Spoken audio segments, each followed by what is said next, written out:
राम राम दोस्तों, हमारे YouTube channel में आपका स्वागत है। आज हम इस वीडियो में आपके लिए राजस्थान जीके के कुछ महत्वपूर्ण प्रश्न लेके आए हैं जो CET 12th लेवल की है, उसके लिए बहुत ही महत्वपूर्ण है। तो पहला प्रश्न देखिए, राजस्थान में गुरु शिखर चोटी जो माउंट आबू में है, माउंट आबू कहाँ है? सिरोही में है। सिरोही में है माउंट आबू। वहाँ पर जो गुरु शिखर चोटी है उसकी ऊंचाई कितनी है? और गुरु शिखर चोटी है वह राजस्थान की सबसे ऊंची चोटी मानी जाती है। तो उसकी कुल ऊंचाई कितनी है? ऑप्शन है 1722 मीटर, 1724 मीटर, 1750 मीटर और 1780 मीटर। तो इसका सही आंसर कौन सा हो जाएगा? ए ऑप्शन, 1722 मीटर है गुरु शिखर की चोटी की ऊंचाई। अगला प्रश्न है, राजस्थान राज्य की उत्तर से दक्षिण की लंबाई कितनी किलोमीटर है? उत्तर से दक्षिण की लंबाई कितनी किलोमीटर है? ऑप्शन है 826, 869, 896 और 862। तो इसका सही आंसर क्या हो जाएगा? ए ऑप्शन, उत्तर से दक्षिण की कुल कितनी किलोमीटर है? 826 किलोमीटर। और पूर्व से पश्चिम, पूर्व से पश्चिम तक कितनी है? 869 है। कितनी है? 869 कुल चौड़ाई है राजस्थान की। अगला प्रश्न है, सामान्यतः राजस्थान की कितनी जलवायु क्षेत्रों में विभाजित किया गया है? जो राजस्थान को है वह जलवायु कितने क्षेत्रों में विभाजित किया गया है जलवायु क्षेत्रों में? तो ऑप्शन है 5, 4, 6 और 3। तो इसका सही आंसर कौन सा हो जाएगा? 5।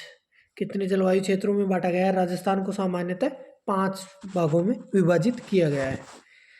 अगला प्रश्न है, निम्नलिखित में से किस जिले में सेम की समस्या है? तो ऑप्शन है पाली, अलवर, जयपुर और हनुमानगढ़। तो इसका सही आंसर कौन सा हो जाएगा? 4 नंबर, हनुमानगढ़। और जो सेम की समस्या है वह हनुमानगढ़, गंगानगर, हनुमानगढ़ के अलावा गंगानगर और बीकानेर में यह सेम की समस्या पाई जाती है। अगला प्रश्न है, कांठल की गंगा और कामधेनु के नाम से प्रसिद्ध नदियों की सही सुमेलित युग्म कौन सा है? ऐसी कौन सी नदियां हैं जिसे कांठल की गंगा कहा जाता है और कामधेनु कहा जाता है? तो ऑप्शन है बनास और काली सिंध, लूणी और परवन, जोजरी और बाणगंगा, माही और चंबल। तो इसका सही आंसर हो जाएगा 4 नंबर, माही और चंबल। कांठल की गंगा किसको कहते हैं? माही को। और कामधेनु चंबल नदी को। ठीक है। अगला प्रश्न है, राजस्थान की सबसे बड़ी कृत्रिम जो मानव द्वारा निर्मित है वह झील कौन सी है? सबसे बड़ी ऑप्शन है पिछोला झील, जयसमंद झील, फतेह सागर झील और राजसमंद झील। तो इसका सही आंसर हो जाएगा 2 नंबर, जयसमंद झील है मानव निर्मित सबसे बड़ी झील राजस्थान की। अगला प्रश्न देखो, चंबल नदी पर निर्मित कौन सा बांध राजस्थान राज्य में स्थित नहीं है? चंबल नदी पर ऐसा कौन सा बांध है जो राजस्थान में स्थित नहीं है? तो ऑप्शन है गांधी सागर, राणा प्रताप सागर, जवाहर सागर और कोटा बैराज। तो इसका सही आंसर हो जाएगा ए ऑप्शन, कौन सा? गांधी सागर। और गांधी सागर कहाँ पर स्थित है? मंदसौर। कहाँ स्थित है? मंदसौर, जो मध्य प्रदेश में स्थित है गांधी सागर बांध।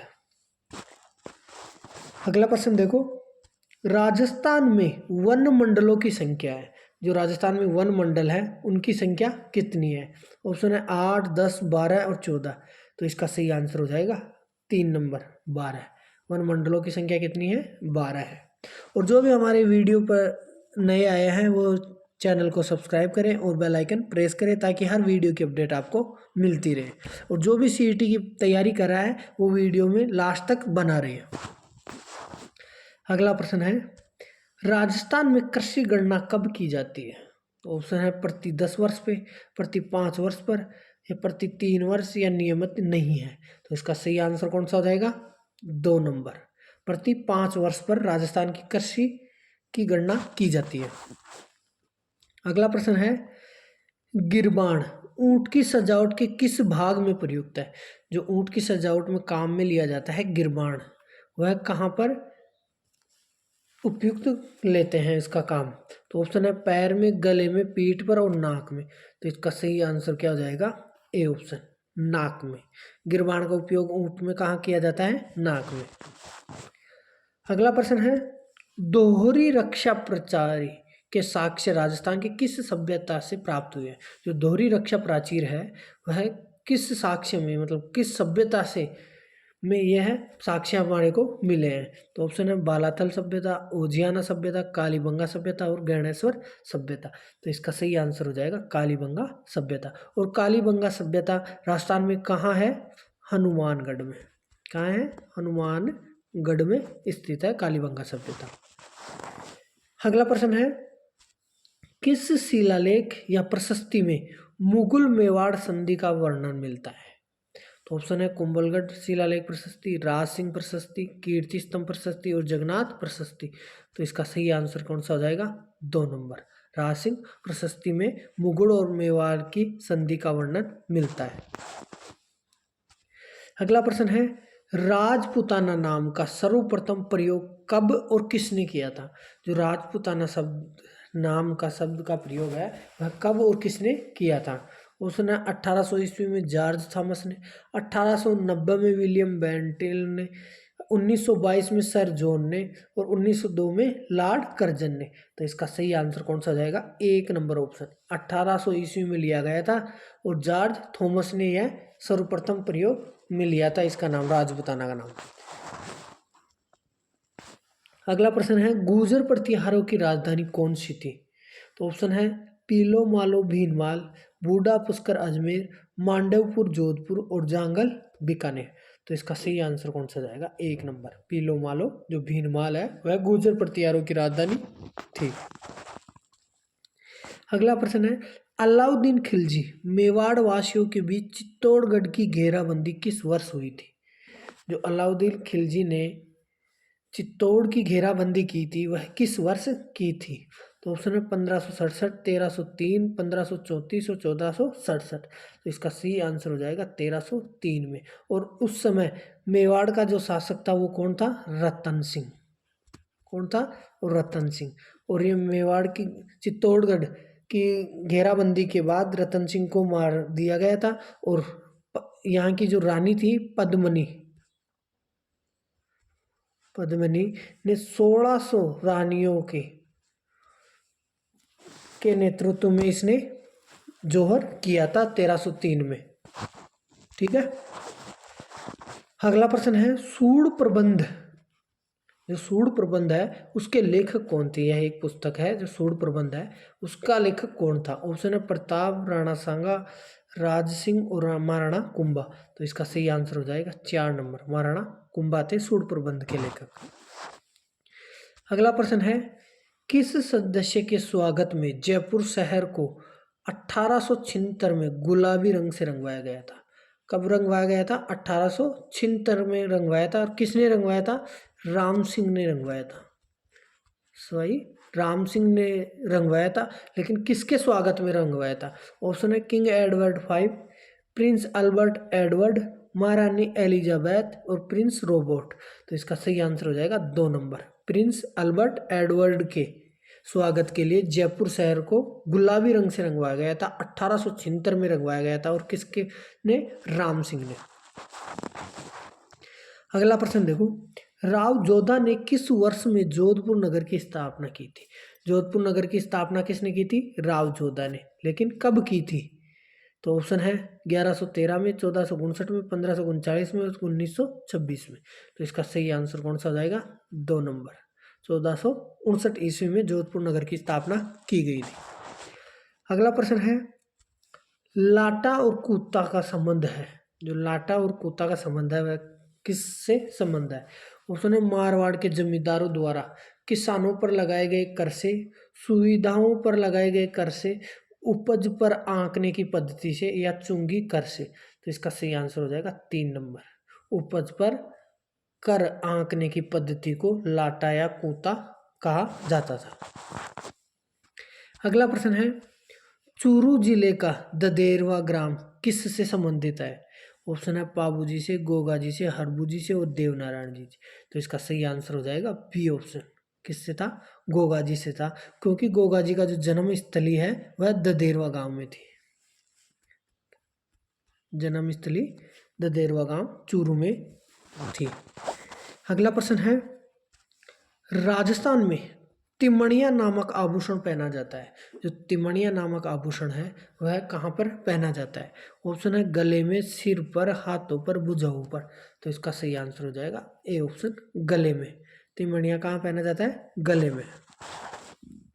अगला प्रश्न है, सुप्रसिद्ध कायाबेली ग्रंथ की रचना किसने की थी? जो कायाबेली ग्रंथ है उसकी रचना किसने की थी? ऑप्शन है रहीम ने, सूरदास ने, प्रताप सिंह ने और दादू दयाल ने। तो इसका सही आंसर कौन सा हो जाएगा? D option. किसने की थी? दादू दयाल ने की थी कायाबेली ग्रंथ की रचना।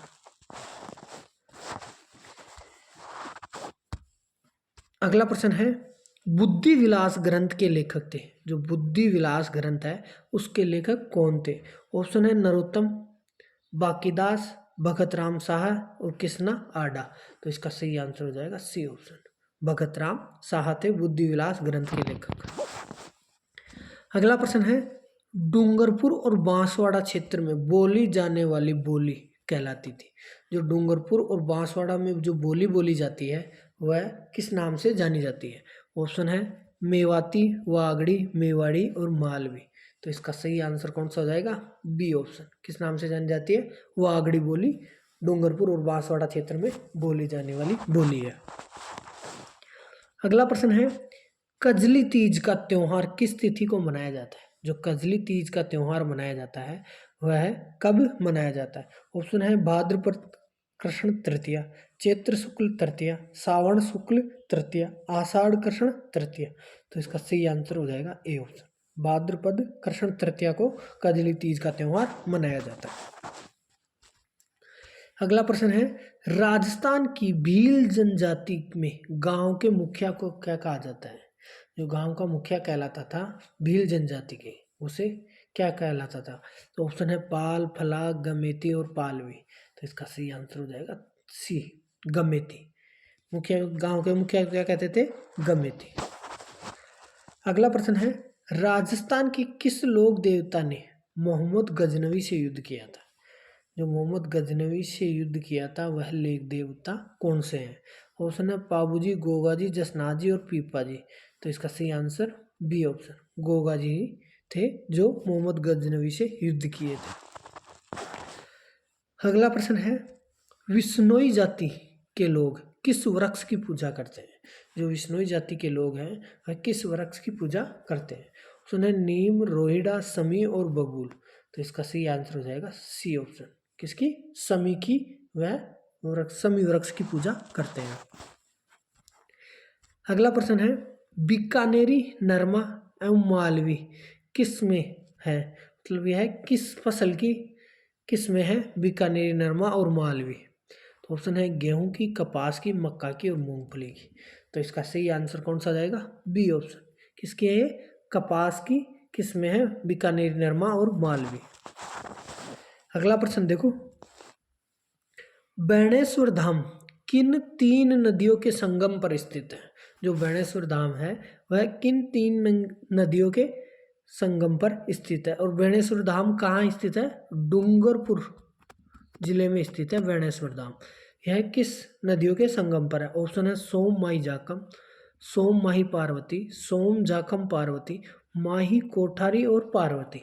तो इसका सही आंसर हो जाएगा ए ऑप्शन, सोम माही जाखम के तीनों नदियों के संगम पर है बेणेश्वर धाम। अगला प्रश्न है, केवला देव राष्ट्रीय उद्यान कहाँ पर स्थित है? ऑप्शन है करौली, धौलपुर, भरतपुर और सवाई माधोपुर। तो इसका सी आंसर कौन सा हो जाएगा? सी ऑप्शन, भरतपुर में स्थित है केवला देव राष्ट्रीय उद्यान। अगला प्रश्न है, हवा महल का निर्माण करवाया था? हवा महल का निर्माण है वह किसने करवाया था? हवा महल का निर्माण 1799 ईस्वी में करवाया गया था। कब करवाया गया था? 1799 ईस्वी में करवाया गया था। और यह 5 मंजिला है। हवा महल कितना मंजिला है? 5 मंजिला है। और इसका निर्माण 1799 ईस्वी में करवाया गया था। और यह किसने करवाया था ये बताना है। तो ऑप्शन है राजा मान सिंह, सवाई जय सिंह, सवाई प्रताप सिंह और मिर्जा राजा जय सिंह।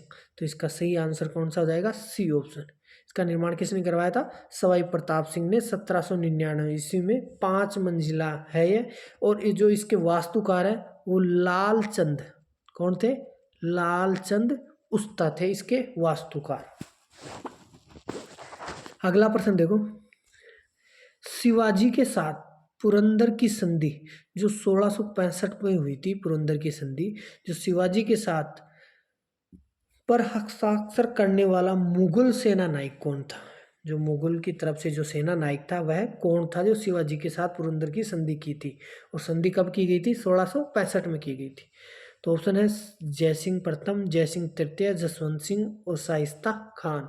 तो इसका सही आंसर हो जाएगा ए ऑप्शन, जयसिंह प्रथम थे मुगल सेना नायक।